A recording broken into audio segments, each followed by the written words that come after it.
kita mau bicara tentang keseimbangan. Keseimbangan. Kalau kita mau makan, setiap hari makan McDonald, everything, every day, McDonald, how about that, Noah? Ya, you feel sick gitu ya. We have to balance ya, makan vegetable as well ya. Ya kan? Ya kan? Kemudian keseimbangan di dalam keluarga kita juga ya. Kalau keluarganya sibuk kerja, kemudian keluarganya lupa dengan keluarga sendiri, fokus kepada pekerjaan, akan sangat-sangat tidak seimbang. Ya, jadi juga di dalam pekerjaan kita kadang-kadang kita ya sekarang dengan pandemi begini kita sudah ada work from home facility. Jadi kalau sekarang dirubah lagi setiap hari Senin sampai hari Jumat datang ke kantor, mungkin orang udah nggak nyaman ya. Di mana-mana dalam kehidupan kita pribadi, keluarga, pekerjaan, juga di dalam komunitas ini kita perlu keseimbangan. Nah, satu firman Tuhan saudari, Amsal 16 ayat 11 dikatakan sini, timbangan dan neraca yang betul adalah kepunyaan Tuhan. Segala batu timbangan di dalam pundi-pundi adalah buatannya. Nah, kalau kita baca dalam bahasa Indonesia mungkin belum begitu clear, tapi saya displaykan kepada saudara tentang Proverb 16:11 ini yang menyatakan bahwa the Lord demands accurate scales and balances. He set the standard for fairness. Fair bagi kita belum tentu fair bagi Tuhan. Dialah yang menentukan balance-nya hidup kita. Amin, saudara. Keseimbangan hidup kita itu fair atau tidak, Tuhan yang menentukan. Mari kita belajar dari kisah Yesus di kisah Lukas 9. Kira-kira 8 hari sesudah segala pengajaran itu, Yesus membawa Petrus, Yohanes, dan lalu naik ke atas gunung. Ketika ia sedang berdoa, rupa wajahnya berubah dan pakaiannya menjadi putih berkilau-kilauan. Dan tampaklah 2 orang berbicara dengan dia, yaitu Musa dan Elia. Keduanya menampakkan diri dalam kemuliaan dan berbicara tentang tujuan kepergiannya yang akan digenapinya di Yerusalem. Sementara itu, Petrus dan teman-temannya telah tertidur, dan ketika mereka terbangun, melihat Yesus dalam kemuliaannya. Dan kedua orang yang berdiri di dekatnya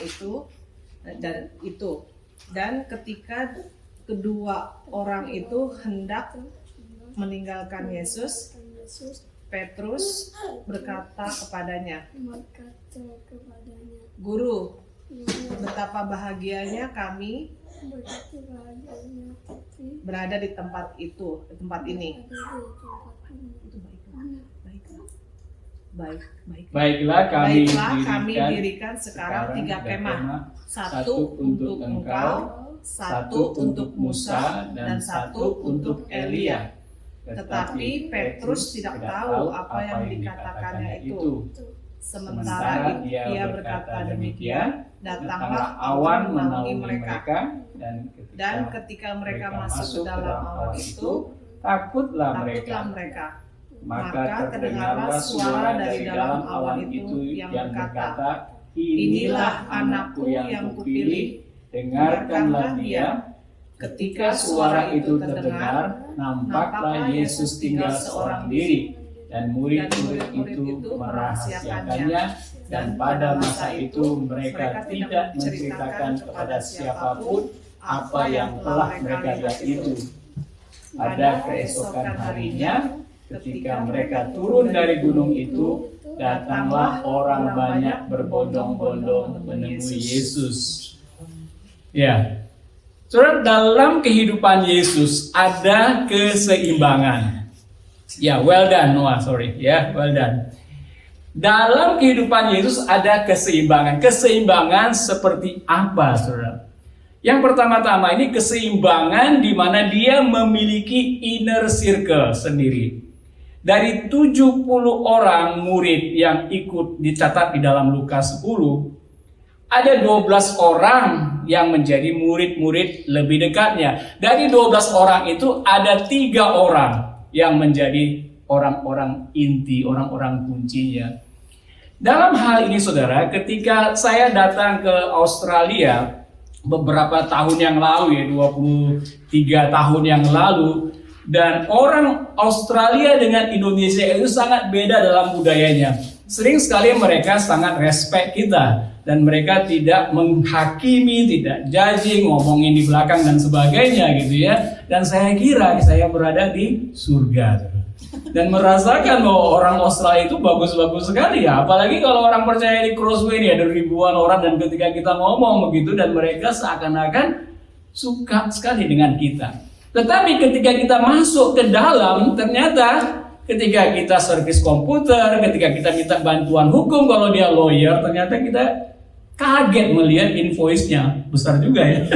Saya kira senyumannya sesuai dengan harganya gitu ya, tapi ternyata enggak juga, saudara. Jadi hal-hal demikian nggak bisa masuk di dalam inner circle saya, iya nggak? Ya, kita sering di dalam relasi itu permukaan saja. Permukaan saya, tapi Yesus tahu, saudara, dia tahu manusia itu apa. Firman Tuhan katakan apa? Ketika dia mainkan musik, mereka nggak mau dansa gitu. Jadi ada orang-orang yang berbondong-bondong seperti itu. Ada 70 orang, dan kemudian ada 12 orang, tetapi ada 3 orang. Dan keseimbangan yang Yesus tunjukkan di sini adalah inner circle. Di dalam relasi dia perlu orang-orang yang seperti itu di dalam inner circle-nya, saudara. Orang-orang yang like-minded dengan kita. Katanya orang-orang yang berpura-pura di permukaan, tetapi di dalam hatinya ketika kita sudah tahu, masuk dalam lebih dekat lagi, ternyata tidak seperti yang kita harapkan. Saudara, ketika Petrus di sini, dia tertidur, saudara. Yesus mengalami kemuliaan, bertemu dengan Elia dan Musa, saudara. Tapi kenapa mereka tahu ini Elia dan Musa? Siapa yang pernah 1000 tahun sebelumnya datang melihat Elia dan Musa? Nggak tahu kan? Tapi saya percaya, saudara, Yesus dalam inner circle-nya dia berkata, itu Elia, itu Musa. Ada informasi flow di dalam inner circle, orang-orang yang dapat saling mempercayai di dalam. Ada hati ke hati. Sampai Petrus pun dia berani ngomong, saudara. Ngomong apa dia? Ngomong, mari dirikanlah Tuhan, dirikanlah kemah untuk Elia, Musa dan Yesus. Kenapa? Karena walaupun dikatakan firman Tuhan bahwa dia tidak tahu apa yang dikatakannya, tapi inner circle-nya itu membuat dia bisa say something tanpa ragu-ragu, tanpa takut dan sebagainya. Saudara, pelajaran yang kita ambil dari sini adalah bahwa Yesus menunjukkan dari sekian banyak kelompok, ada kelompok yang lebih kecil, ada yang lebih kecil, dan itu adalah sesuatu yang membangun dia juga. Dan ini satu contoh bagi kita untuk juga memiliki satu fellowship secara besar. Mungkin kita di sini 20-30 orang. Mungkin ada kelompok yang lebih kecil, body system, ada life group yang bisa kita lakukan juga begitu. Tapi kita harus masuk di dalam inner circle kita, step into the community, bagian daripada keseimbangan kehidupan rohani kita. Nah, yang kedua, saudara, dalam hal ini Crossway English saat ini berbicara tentang encounter. Nah, 3 orang yang Yesus punya inner circle ini diajak untuk naik ke atas gunung. Dan apa yang mereka alami di atas gunung ini adalah encounter dengan Tuhan. Di sini Yesus mengajarkan ada kehidupan kita inner circle, ada kehidupan kita fellowship, ada tapi juga kehidupan kita untuk datang kepada Tuhan. Di sini Yesus mengalami perubahan wajah dan warna baju. Dia katakan seperti Yakobus katakan, mendekatlah kepada Tuhan, maka dia akan mendekat kepadamu. Dan Yesus menunjukkan hal itu, bahwa ketika dia memiliki satu hubungan fellowship dengan inner circle is not enough. Saya harus memiliki relasi dengan Bapakku sendiri. Dan ini menjadi keseimbangan yang kedua bagi Yesus. Dia tidak meninggalkan hanya puas dengan inner circle-nya saja. Kita banyak sekali saudara klub-klub di Australia ini lebih baik daripada komunitas di gereja. But they are not encouraged gitu loh untuk datang kepada bapaknya. But they can do well. Ya, klub sepak bola dulu waktu anak saya ikut netball gitu, orang-orangnya ramah gitu. But it's not enough gitu. Kita diminta oleh Tuhan Yesus untuk juga punya relasi ke atas. Amin, Jacinta. Dia senang dia dengar khotbahnya. Saudara, memang berapa kali kita frustrasi saudara dengan kehidupan kita sendiri. Kita jadi orang kudus, dipanggil kudus, tetapi kita gagal lagi. Ada relasi kita yang tidak enak, akhirnya kita dongkal lagi dan sebagainya. Gitu. Termasuk pendeta juga gitu ya. Kecuali pendeta atau termasuk pendeta gitu. Nah, saudara, kalau kita tidak memiliki relasi dengan Tuhan, ini akan sangat sulit sekali. Akhirnya lama-kelamaan kekecewaan kita itu, kesalahan kita menjadi stronghold dan menjadi kepahitan. Tetapi kita diberikan kesempatan oleh Tuhan Yesus untuk kehidupannya menjadi model kita. Untuk dia datang kepada Tuhan dan kita juga datang kepada Tuhan. Ada satu pembicara tuh yang luar biasa healing di Amerika gitu, dan dia banyak sekali dipakai Tuhan untuk menyembuhkan orang-orang sakit, saudara. Nah, istri saya dia waktu ada tai lalat, saya ingat sekali ada tai lalat di sini, besar gitu loh. Ya biasanya kan pakai operasi gitu ya, tapi dia nonton acara itu dan berulang kali setia dan katakan, nah saya mau percaya. Benar, tai lalatnya hilang loh tanpa hantar surgery gitu. Wah, ini pembicaranya luar biasa Tuhan pakai, tapi dia tidak bisa mengalami urapan begitu terus-menerus. Di pesawat dia pernah marah, kesel gitu loh. Tetapi ketika dia kesal, diingatkan oleh orang situ untuk dia dengar lagi, connect lagi dengan Tuhan. Jadi kehidupan keseimbangan yang diajarkan Tuhan Yesus untuk kita, selain kita punya inner circle, selain kita punya fellowship, tapi kita juga tidak lupa bahwa ada setan yang mencoba untuk mengganggu, mencuri, membinasakan kita. Oleh karena itu, kita tidak meninggalkan kehidupan ke atas. Saudara, kerajaan Allah itu datangnya ditandai dengan setan-setan itu lari. Di Lukas 11 ayat 20 ya, Tuhan Yesus mengatakan, tetapi jika aku mengusir setan dengan kuasa Allah, maka sesungguhnya kerajaan Allah sudah datang kepadamu. Setan sudah diikat apa belum? Sudah dikalahkan kuasanya, tetapi dia belum diikat. Jadi dia masih keliaran. Dan mungkin paling suka ke pertemuan orang percaya seperti ini gitu.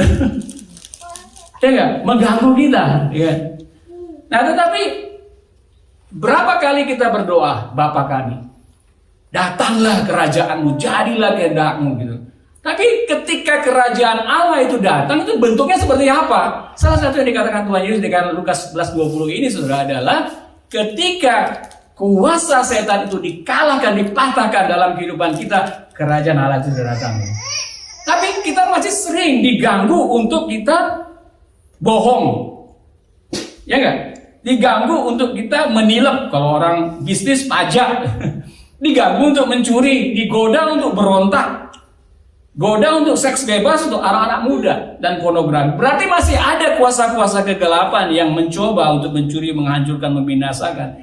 Nah, kalau kerajaan Allah itu datang, Tuhan Yesus mengusir kuasa-kuasa kegelapan ini.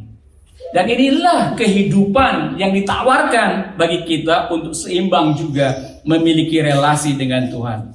Saudara, kita membutuhkan encounter dengan Tuhan. Kuasa Allah melawan, membebaskan kita dari pengaruh setan-setan ini tiap-tiap hari. Ketika berdoa, perubahan ini mungkin kita alami. Nah, kalau kita berbicara doa hanya perkataan-perkataan kepada Tuhan, no way. Berdoa juga mengalami encounter seperti yang dialami Tuhan Yesus. Wajahnya berubah, pakaiannya berubah. Saya berpikir, kenapa ya Tuhan wajahmu berubah? Bajumu berubah warna itu. Apa maksudnya gitu? Saya percaya kalau kita mengalami encounter, mungkin kita tidak seperti itu. Ya, kalau Musa mengalami encounter di perjanjian lama, wajahnya berubah gitu. Stefanus ketika dia mau dilemparin begitu, dan kemudian Alkitab menyaksikan bahwa wajahnya bersinar seperti itu. Tapi saya percaya kita ini memang orang-orang yang berdosa dan telah ditebus. Impaknya saya percaya agak berbeda, saudara. Impaknya ketika kita encounter dengan Tuhan, ada hal-hal di dalam diri kita itu yang dilepaskan gitu. Kalau Tuhan Yesus tidak perlu, karena dia kuasanya sudah sempurna, dia orang tidak berdosa, dia mengalami semacam itu. Tapi saya percaya encounter kita dengan Tuhan akan merubah diri kita. Dan encounter ini tidak membuat tabiat daging kita itu berubah. Daging is daging gitu. Kita perlu mematikan terus daging itu. Bukan berarti ketika kita encounter berulang kali dengan roh Tuhan, dengan firman Tuhan, dengan kuasa Tuhan, tabiat daging kita itu langsung berubah, kita jadi malaikat. Benar gak saudara? Enggak.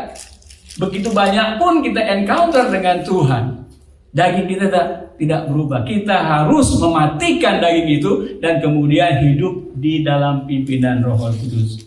Nah, saudara, ketika Yesus berdoa di sini, dia mengalami encounter dengan surga. Keberadaan wajah dan pakaiannya berubah. Kemuliaan Bapa melawat dia. Nah, kalau kondisi kita, apa yang kita alami kalau kita encounter dengan Tuhan? Beberapa hal yang saya amati, saudara, ketika dalam pelayanan, ada orang yang menangis dengan tetesan air mata. Mungkin dia tidak meraung-raung, tapi ada tetesan air mata, sentuhan hatinya. Dia rasakan sekali kasih itu masuk ke dalam hatinya, dan merasakan damai sejahtera. Dan akhirnya ada tetesan air mata. That's encounter. Ada juga, saudara, yang histeris. Pengalaman saya waktu di Jogja sebelum pandemi dulu, kita memimpin retreat mahasiswa. Dan kita berbicara tentang bagaimana berdoa. Dan kemudian saya memimpin lagu, walaupun suara saya sumbang, tapi memimpin lagu haleluya, haleluya, haleluya, haleluya. Dan satu kali nyanyi, dua kali nyanyi, tiba-tiba ada orang yang teriak. Satu lagi teriak lagi.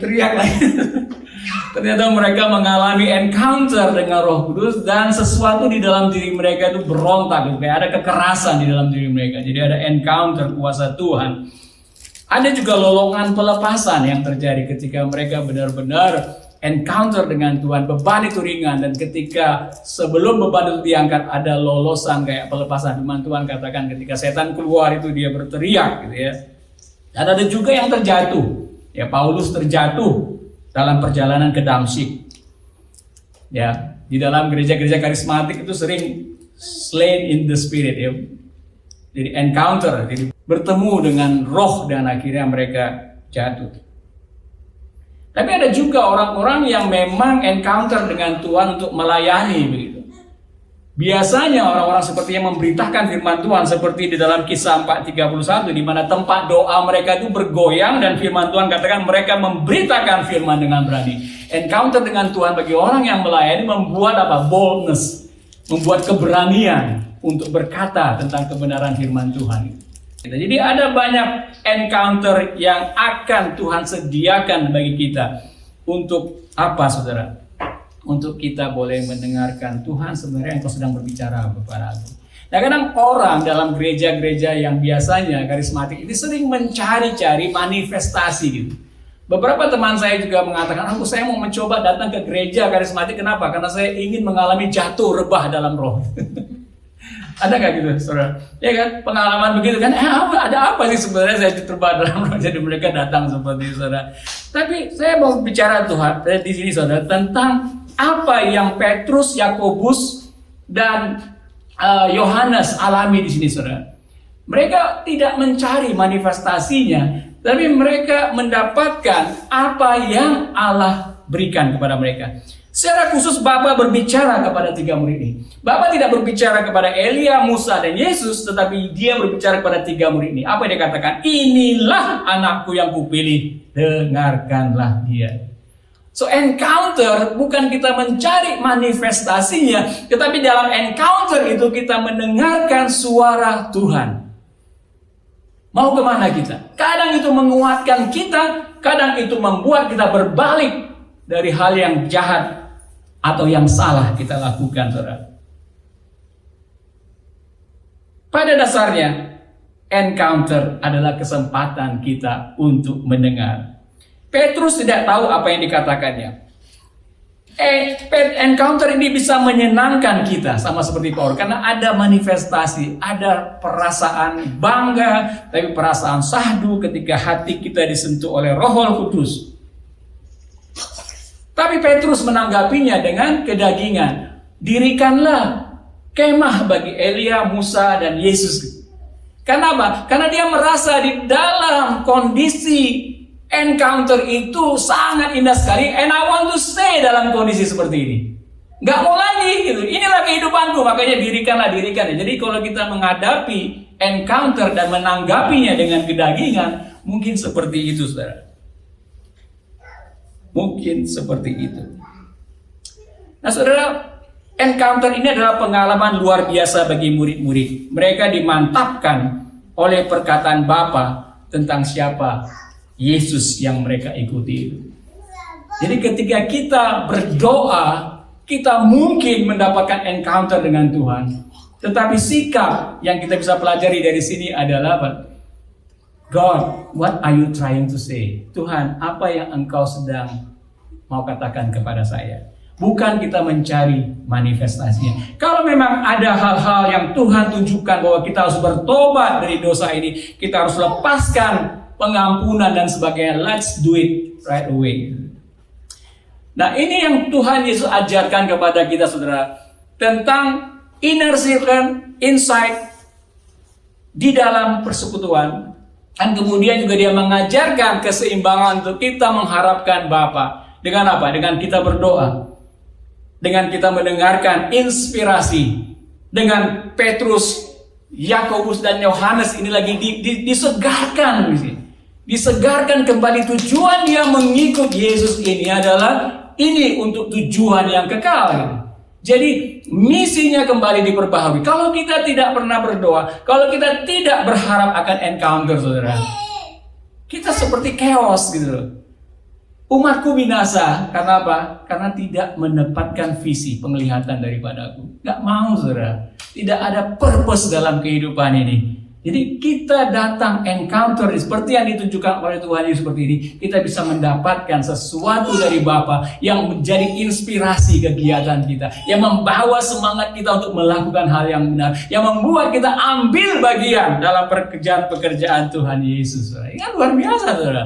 Kita ini, saudara, adalah biji mata Allah gitu. Ya, firman Tuhan katakan. Jadi kita tuh berharga, but we need to respond, saudara. Ini to respond. There's so much thing yang Tuhan sediakan bagi anak-anaknya. Dan firman-Nya ini adalah menunjukkan itu semua. Dan encounter itu akan merubahkan kita, saudara.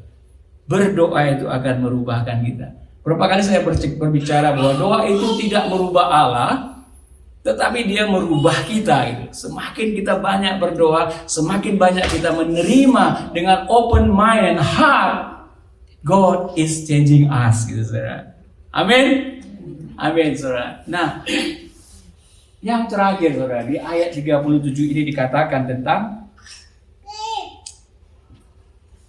pada keesokan harinya ketika mereka turun dari gunung itu, datanglah orang banyak berbondong-bondong menemui Yesus. Ya. Datanglah orang banyak-banyak menemui Yesus. Beberapa waktu yang lalu, tanggal 18, kenaikan Isa Al-Masih, kita rayakan tidak? Berapa orang minta, ini rayakan? Wah, di kalender ya. Tapi kalau saya melihat kenaikan Isa Al-Masih itu adalah apa? Hari amanat agung. Karena pada waktu itu, sebelum dia naik ke surga, dia tinggalkan amanat agung. Pergilah, jadikanlah semua bangsa muridku. So yang ketiga, saudara, adalah kehidupan di luar daripada fellowship kita, di luar dari kita menyembah, encounter, dan berdoa kepada Tuhan, untuk kita pergi. Sama seperti Yesus, dia tidak tinggal berdoa saja di atas, tapi dia turun gunung, Dan kelihatan langsung banyak orang berbondong-bondong. Ini panggilan kita juga, saudara. Untuk go, untuk keluar. Di Crossway ini banyak life group, saudara. 20 tahun. Kelompoknya itu saja. Suka, nyaman gitu loh. We don't want to change people. Tapi kita akhirnya jadi inner atau hanya orang-orang saja gitu yang kita sukai. Dan poinnya yang diajarkan dan ditunjukkan oleh Tuhan Yesus kita nggak lakukan. Go, find people. Ada jutaan orang yang belum mengenal kasih Tuhan, belum mengalami kasih Tuhan.